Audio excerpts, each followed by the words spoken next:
Lakini sasa tumesema, kwa sababu ametuma spokesman akasema kwamba the next date will be communicated. Itakuwa communicated. Na sisi tukasema hiyo date i-communicatiwe leo ama kesho, isipokuwa communicated. Na hata kama kuna communication, tumeamua kwamba Ijumaa wiki hii tutarudi hapa. Therefore, if he wants to communicate the date of the next meeting, it should be before Friday. Ikifanyika before Friday, tutakuja hapa. Kama ana communicate siku ingine, kwa sababu ya umuhimu wa jambo hili, mauaji ambayo yanazidi kutokea kutokana na excess use of police force, hatuwezi sisi tukavumilia kwa niaba ya wananchi wa Kenya ati mpaka mkuu wa polisi ataamua ni lini atakutana na viongozi ambao ni viongozi ambao wako wanaheshimika na Kenya nzima. Sisi tunazungumza kwa niaba ya Wakenya wote. Kwa hivyo hiyo ndio ambayo tumeamua, na tunarudi hapa Friday.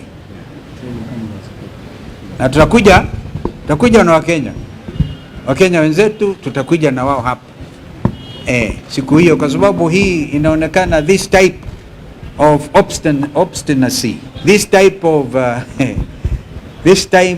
of impunity can only be dealt with kupitia action ya wananchi wenyewe.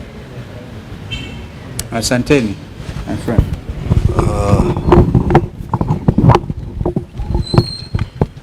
Nafikiri ndugu Kalonzo Musyoka ameongea Kiswahili sanifu sana. Niruhusu niongee kwa Kimombo, sababu the matter we are following up is a matter of human rights abuse, violation of civil liberties by the Kenya police. And as you know, matters of human rights are really international matters. So we'd like this to be picked not just from the local point of view, but also from the international level. We were here on 30th of last month, and we were 7 party leaders representing other party leaders in the one-term movement.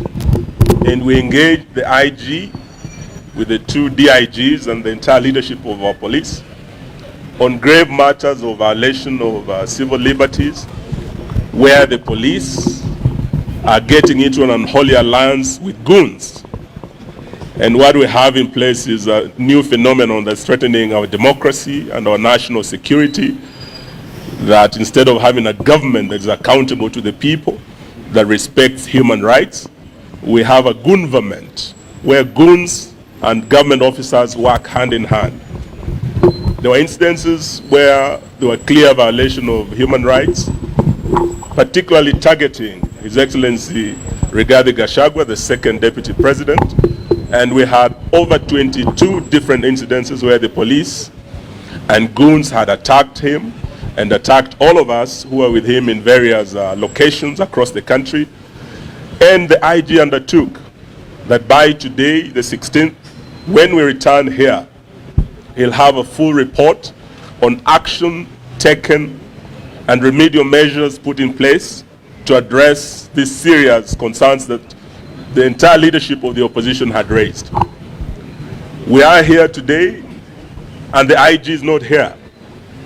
Not even DIG Langat is here. Not even DIG Masengeli is here. They have all taken off. We believe this is because of orders from above, where they have been told not to engage us. But this is an issue of accountability, so we are not going to relent. We have said we'll be back here again on Friday, and when we come, we expect none other than IG Kanja himself to be here to address the concerns we have raised. If he does not appear, we will still keep coming here every week until we hold accountable all those officers who have perpetuated these gross violations of human rights. Of greater concern is that since we are here, the police have continued doing what they said they would not do. IG Kanja himself undertook before all of us that he'll make sure that the police remain apolitical, that the police will not be used with goons to disrupt meetings of the opposition or to injure any Kenyans. We know of this matter, the attack on the places of worship is an act of terror. We cannot discuss with any other officer other than AG himself, because he bears the greatest responsibility over security in our country. This meeting was scheduled by him. He did not even have the courtesy to tell us he will not be there, but he was instructed to take off shortly before we arrived. We have information from inside the police service that these investigations are complete. The 12 police officers who attacked us have been identified. They have been positively been located, that they are the ones who are in Witima. They have been located at the house of the local member of parliament where they took lunch after the attack. We also have information that the police actually want to prosecute these people, but William Ruto and Kipchumba Murkomen are insisting on a cover-up, that these people should not face the law. This is very sad, and as my colleagues have said, we'll be back on Friday, and these people must face the law, and Kenyans will demand that they face the law. This is just the beginning now of pressure from the Kenyan people, because if we allow this impunity ahead of the general elections next year, there could be anarchy in this country. I think we must bring order, and the IG and the people under him must be held to account by the people of Kenya. And the police themselves are complaining about harassment and being ordered to do wrong things. They are really complaining that they find it very unprofessional to be accompanying goons to attack Kenyans. They find it very unprofessional that they are being forced to attack civilians in meetings when they have not been provoked, as happened yesterday in Kengela. In Nakuru, the police are telling us they were not given instructions to put a roadblock to stop us from going to Nakuru by the IG or the two deputy IGs.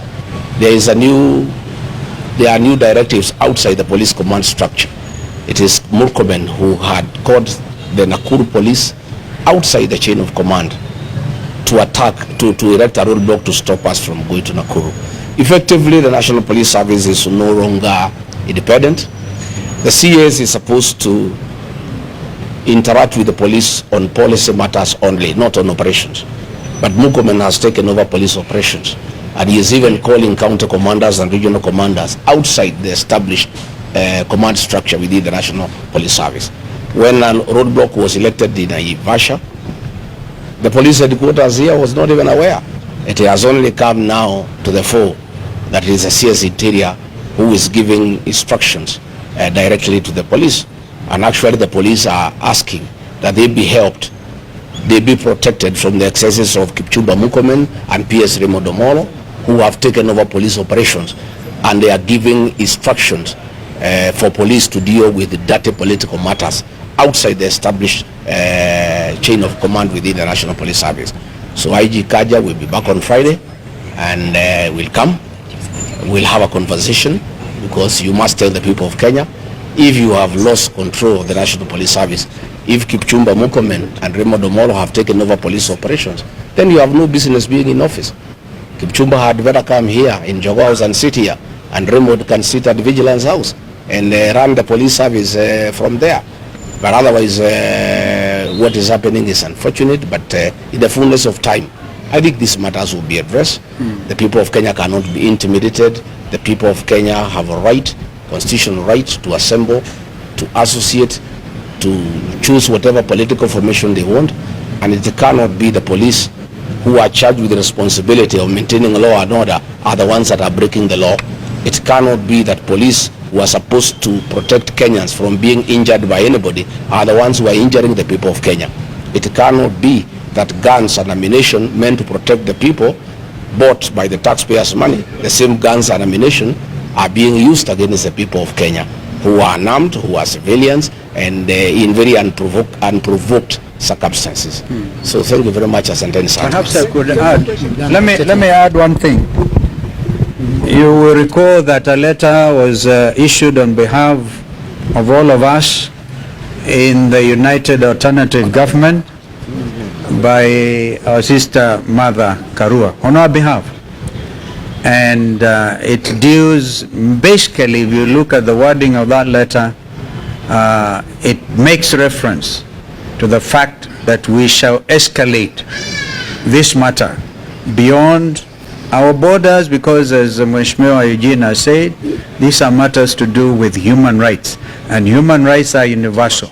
The International Criminal Court is still in place, and the persons bearing the highest responsibility are the people we addressed in that letter. So we are not joking. It's not a matter that William Ruto can sit pretty and pretend to brush or sweep under the table. It cannot go away. There's no way that the killings will continue in this country. Since the Gen Z revolution, that is the basic issue. We are combining all of that from 2023, 2024, and what is happening, including